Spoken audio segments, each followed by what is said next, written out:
Hello. Hello, Rachel. Welcome. Thank you very much for joining me on this week's podcast. So today we're going to be talking about sensory needs. But to start off, I would like it if you could just share a little bit about yourself for our listeners. Yeah, sure. So my name is Sue Allan.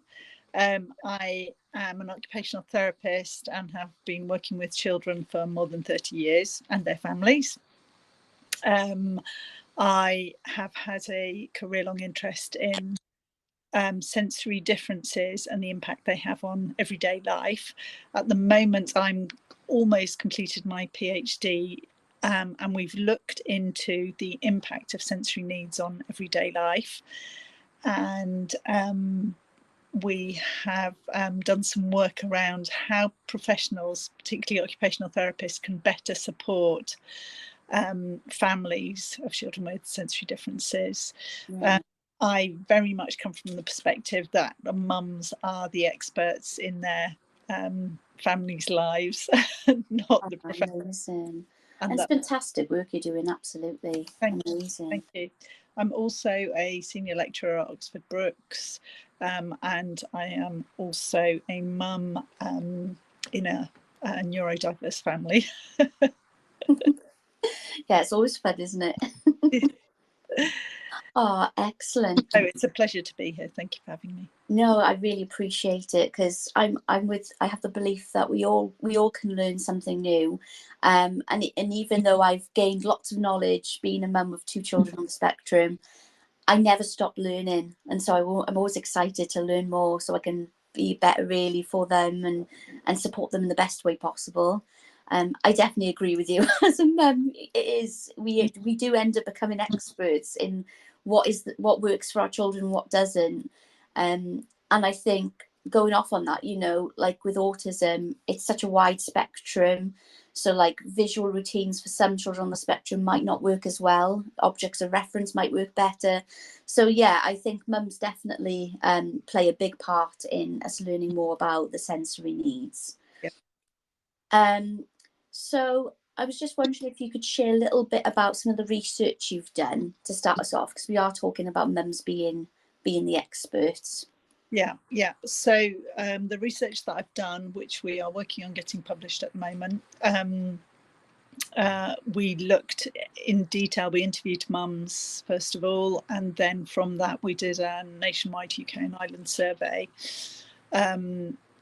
asking questions about everyday life and what areas of everyday life were impacted by sensory needs. And of course, every aspect of everyday life was impacted by sensory needs. A lot at home, morning and evening routines, particularly at school, and the choices that people make in the community, whether you go out and engage with activities or whether you avoid activities, was very driven by sensory needs. But the other big part, which was novel, is the impact of sensory needs on relationships. And we looked at relationships for the child and for the mums. And for the children, the impact was across relationships, but very specifically on peer relationships. And the impact for the mum was across all relationships, but more around close family relationships, so partner and direct family, extended family. No surprise maybe to you. Yeah, absolutely. But we also flipped that round, asked which relationships help the most. So the relationships that mum said helped the most were family relationships and friend relationships, so peer relationships that helped the most. OTs were up there, but not as strongly as family and friends or family and peers.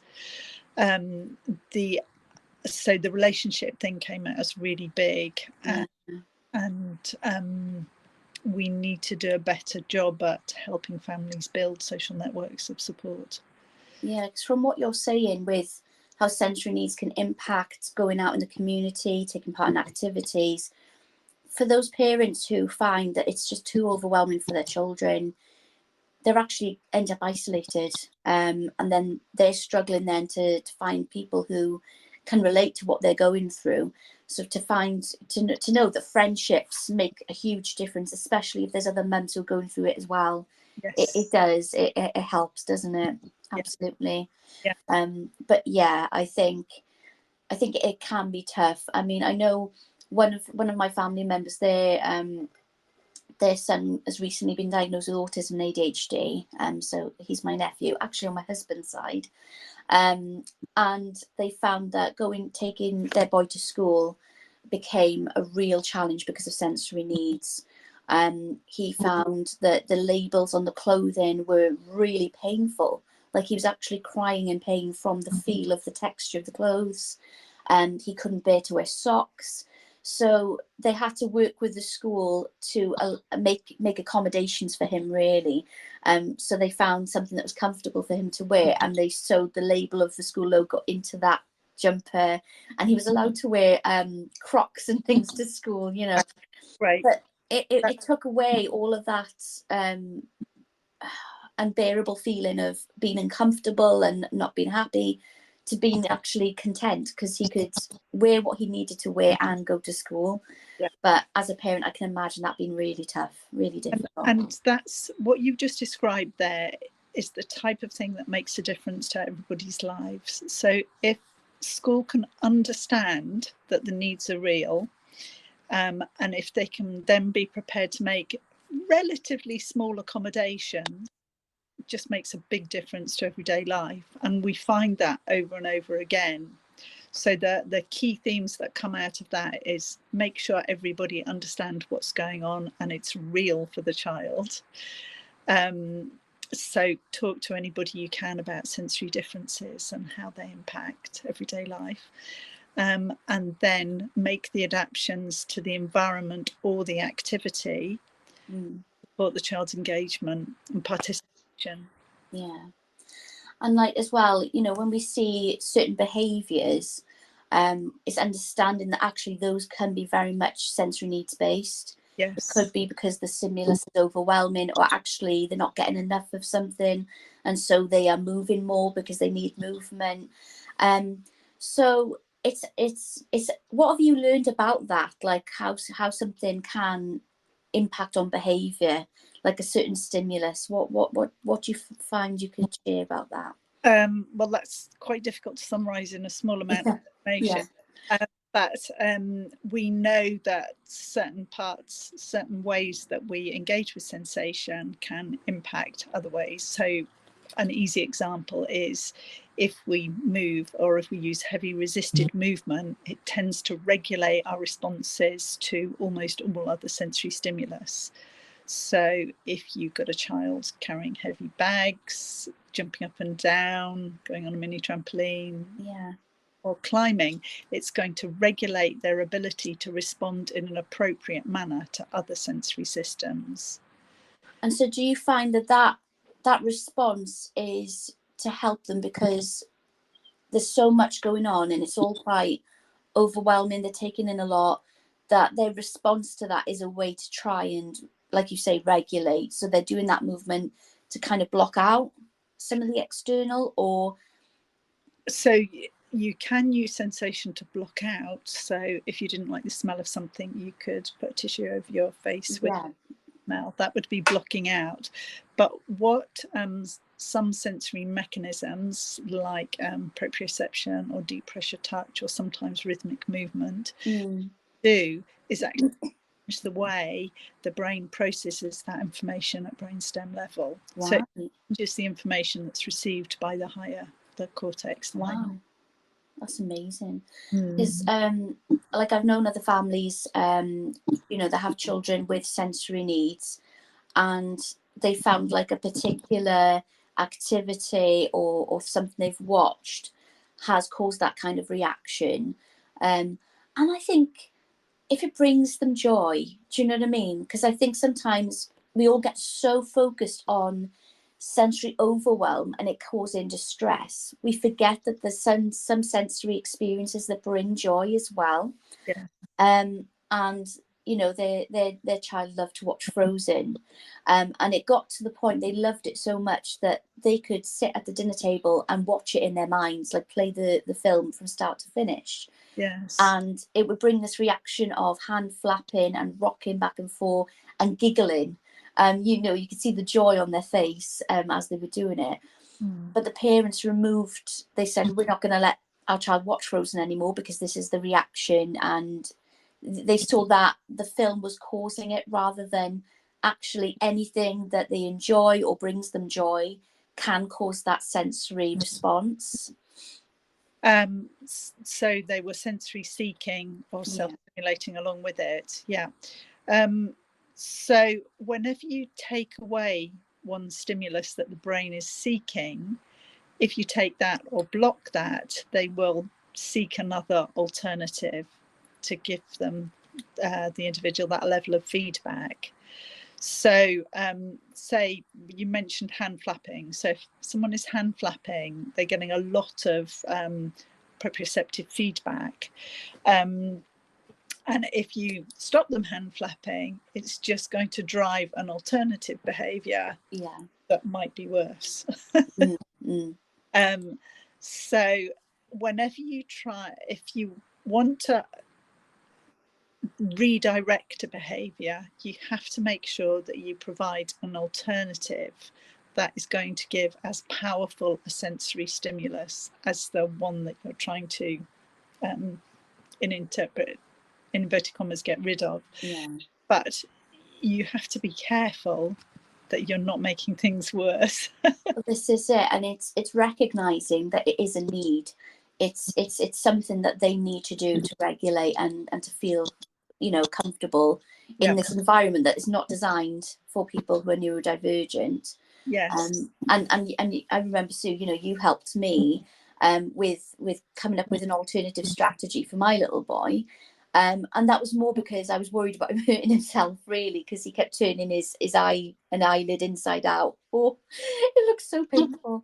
But you recommended the jiggle ball, and it's absolutely fantastic because it's, you know, it's really intense. There's a lot of movement with it, and him putting that to his face or holding it in his hands. You know, it gave him the same response, but not hurting himself. And that's so interesting because anything that goes on around the face gets to the brain faster than anything that goes on around the body. So you have to choose something that's quite intense as an alternative stimulus if you want to inhibit that behaviour. Well done. It's detective work. It really is detective work, and we're mostly learning along with the families that we work with because we can't see inside somebody's brain. So we have to work a little bit by trial and error. Yeah, absolutely. And I think one of the things that I've learned as well is some families I've spoken to, they've not realised that actually all of the senses are impacted. So it's not just loud noises, it's not just visual stimulus, it can be like the responses that your brain tells you need to go to the toilet and things like that. You know, and there's a few people actually don't realise that is part of it. That's part of your senses and your body's responses, isn't it? So interoception we get from the inside of our body is something we're very much learning about at the moment. All of us are learning about it. There's some really nice research going on as well, and we hope to have better tools at identifying that in the near future. But interoception is the feedback that you get from anywhere inside your body, and at a basic level that's about whether you need to go to the toilet or not, whether you're hungry, whether you're thirsty. But it also has a huge impact of our understanding of our own emotions. So what we're learning is particularly the population of autistic individuals quite frequently have a lot are under responsive to that information. And if you don't recognize your own emotions, it's going to be much harder to self-regulate. And you will get overwhelmed by your own emotions, and that will exhibit itself in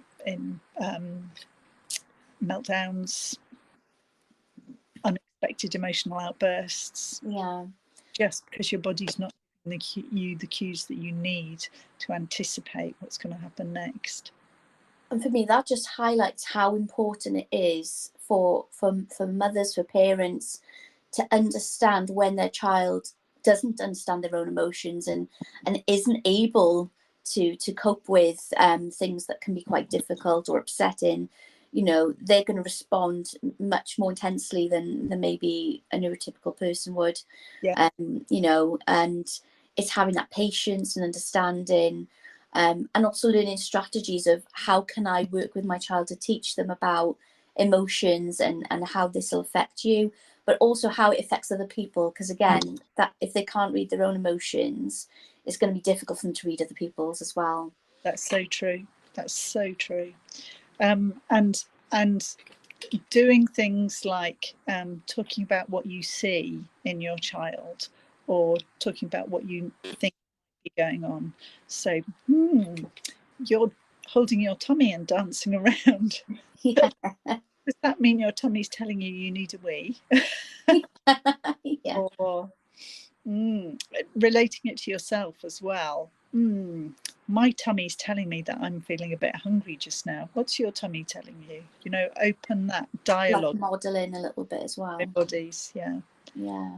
Yeah. Yeah. I think one of the struggles for me a little bit is because my son is non-verbal, he doesn't really talk. Yeah. If he's unwell, that is a real challenge because it's guesswork.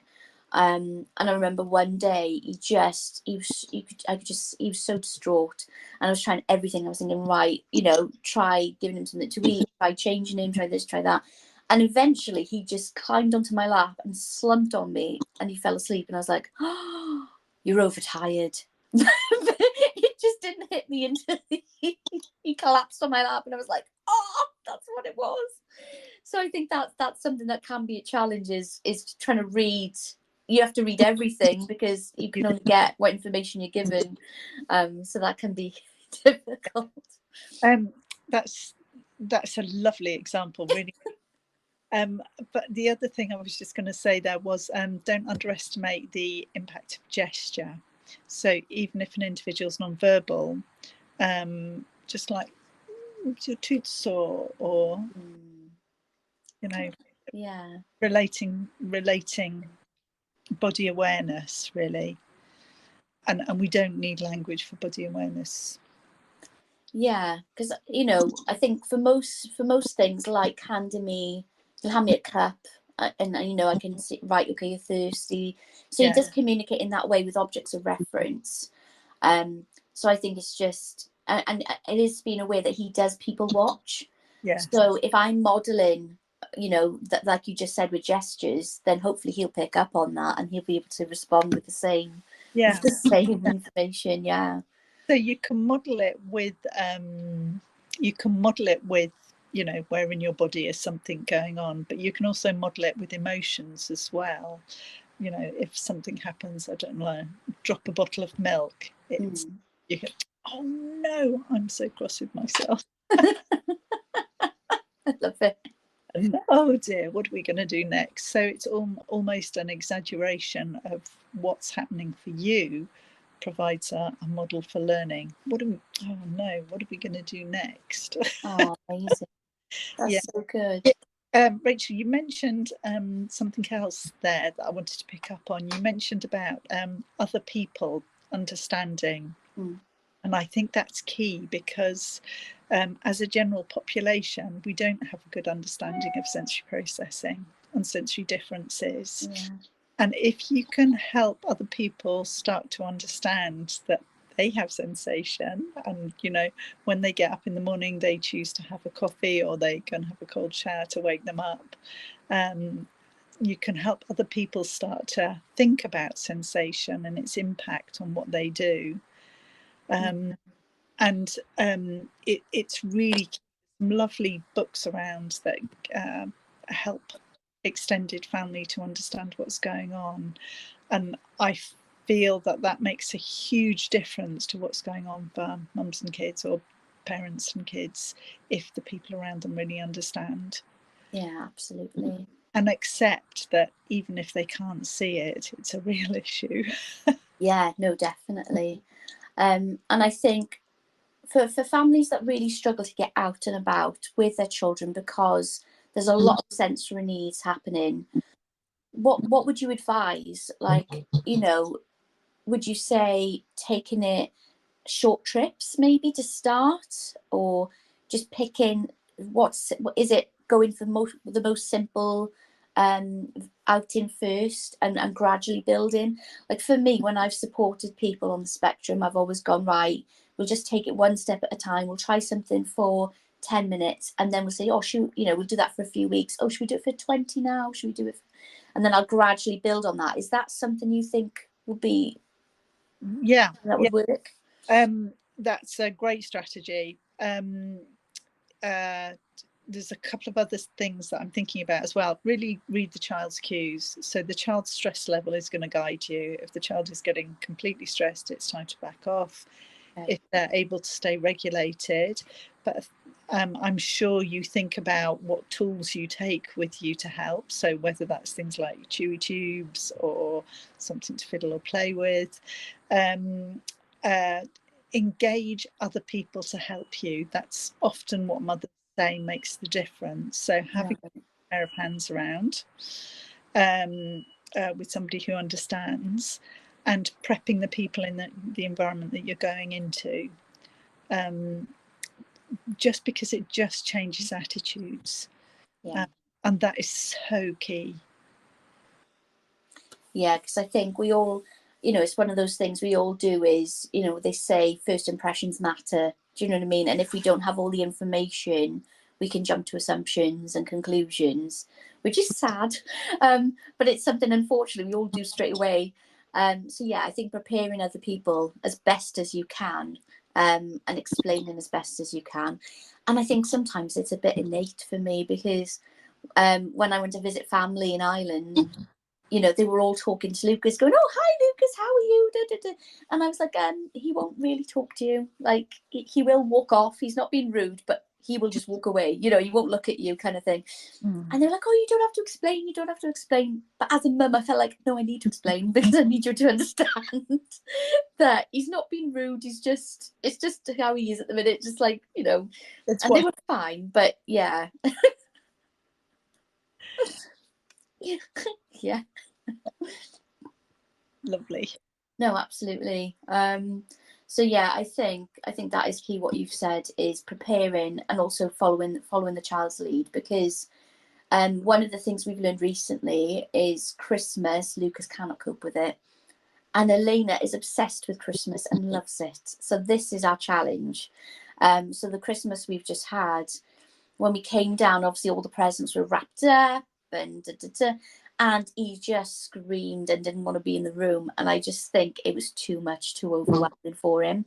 Whereas Elena loves all of that. So I think we might just have to like bring him down after she's opened the presents and maybe we've cleared some of it away, and maybe not wrap his presents, because I think it's all the different colours and textures and different boxes. I don't know what it is really, but I just know it's too much and he doesn't like it.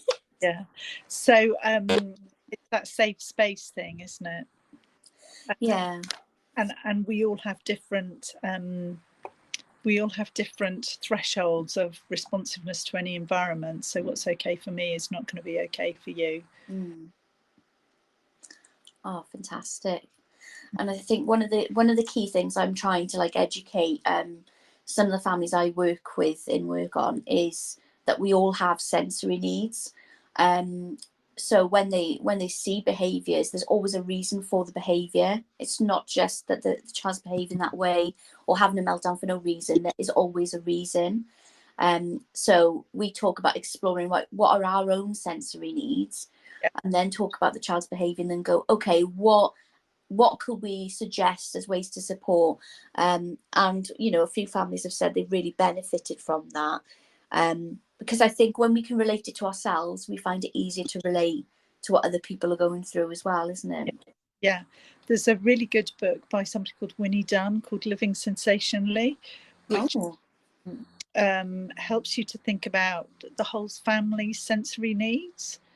So it's when we Winnie Dunn, yeah, Winnie Dunn, yeah. Oh, excellent. That's a fantastic resource.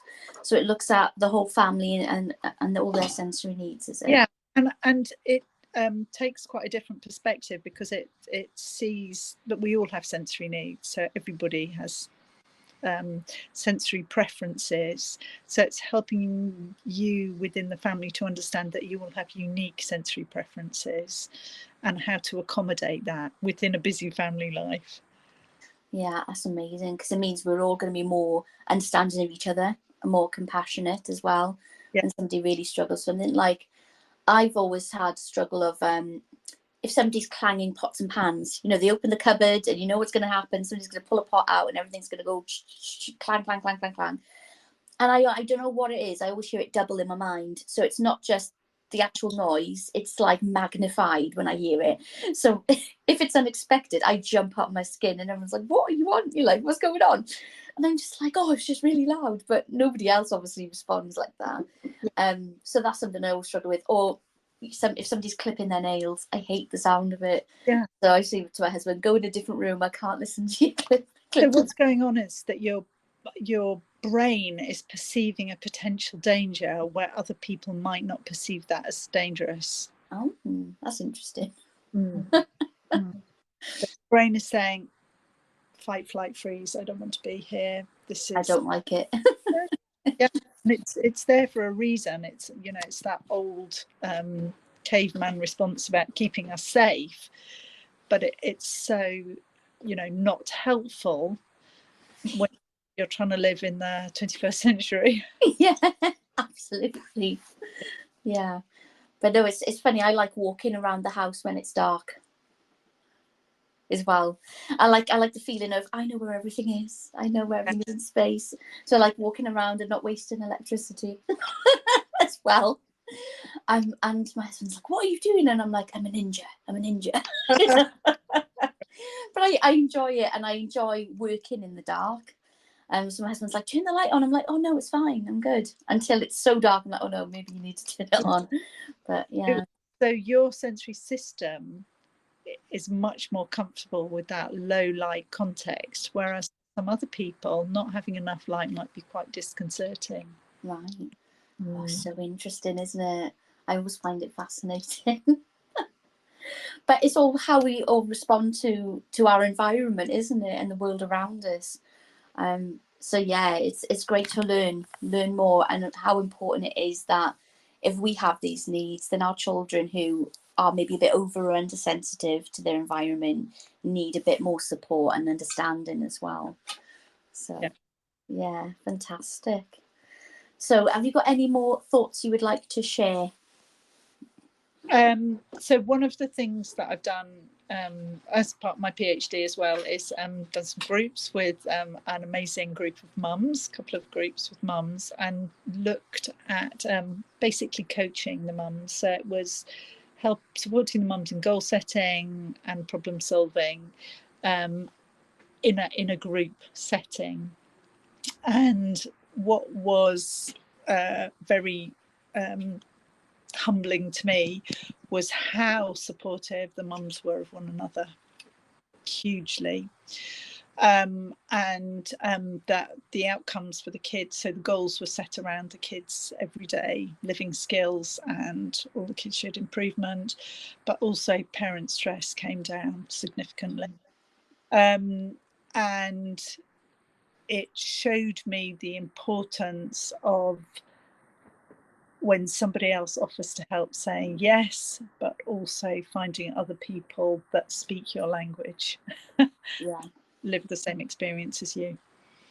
Yeah, definitely. Because I think one of the things that I have found as a mum, with my daughter being so high functioning, or she comes across as she copes very well, is people say things like, she doesn't look autistic. Or my kid does that. So then it's hard to find somebody who gets it and understands the day-to-day. Like my mum took her for a weekend once, because I was meant to be going away as well, and I ended up having COVID. So she took her for me. And literally after 2 days, she messaged me going, how do you cope? You know, and she said to me, the realization of how difficult it can be really hit her, because she had her for the full 2 days, but that's not what people see in the everyday. Yes. So I think, yeah, having other family members who have children who are similar to yours, you know, or other friends, it just makes such a difference to know they get it. Like, I don't have to explain, I don't have to go into the nitty gritty. We can just sit and talk together, and they're not going to say to me, oh well, they seem fine, and oh well, you know, my kid does this and my kid does that, so they can't be. They're just there and they get it. So I think it's so important. It makes a huge difference. Yeah. And the other thing I would say is access an occupational therapist if you can, because they will help you unwrap some of the sensory issues. That would have to be a sensory integration trained occupational therapist. Yeah, because as much as obviously mums, you know, are the experts to a certain extent, you know, there is support out there. You're not alone. You don't have to feel overwhelmed by your experiences, and maybe by not having that support network in a close-knit family or friendship group. There are professionals, like you've said, an occupational therapist that could really work with you and help support you to better understand and better support your child to thrive. Having said that, there are some great resources, and maybe I can drop you a list of some of the books that I would recommend as well. So absolutely, that'll be fantastic. A few others that I think are super and accessible. Oh, excellent. Fabulous. Oh, I really appreciate you coming and joining me today. It's been really insightful. I really love it. And it's just great to talk about this, really, because I think it is an important subject. I think a lot of the subjects that tend to be focused on are communication and social interaction, but it's amazing how the sensory needs is embedded in there with all of it. Yeah, absolutely. Absolutely. Oh, fabulous. Thank you so much, Sue. And yes, definitely send me the list of books. That would be amazing to share. It's a pleasure. Thank you very much. Thank you.